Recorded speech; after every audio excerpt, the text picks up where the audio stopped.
was in college, I volunteered at a food pantry.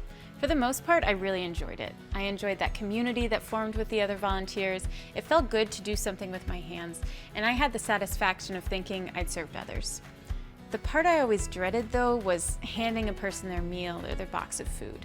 The people who came to the pantry week after week, year after year, had a sense of shame about them that no amount of smiling or pretending not to notice on my part could take away. If you work or volunteer at a food pantry, you know exactly what I'm talking about. There's this uncomfortable dynamic where I have all the resources and all the recipient can do is hold out his or her hands. This one-way giving sends the message that the individual in front of me has nothing to give, no gifts to contribute. We all know, though, that to help people overcome poverty, we must remind them of their gifts. A food co-op does just that. Unlike a traditional food pantry, everyone is a part of ordering, unpacking, and sorting the food. A food co-op is a membership-based community. Every co-op has different requirements, but often a member will contribute a small amount of money, some time working at the co-op, and perhaps join a mentorship program or developmental class. This model can work well for pantries of all sizes, whether you serve 10 families or 100 families. It also works well for the elderly, sick, or those who may never be able to provide for themselves through a job. A co-op provides a dignified way for them to earn their own food.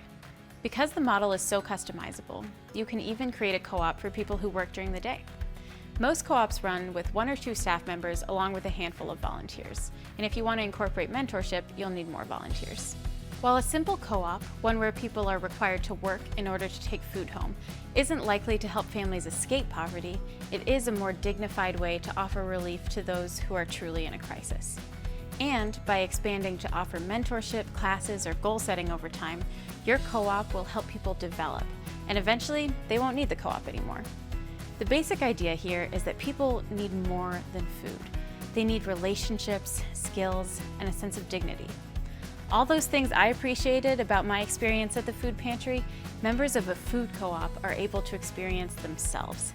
They get to have that sense of friendship and community that comes from working alongside people, the pride that comes from producing something of value with your own 2 hands, and the knowledge that it's not only your family that you've helped today, it's others as well. In the next video, you'll get to see a real co-op in action. Then in our 3rd video, we'll walk you through the practical steps of how to turn your food pantry into a more dignified, empowering food co-op.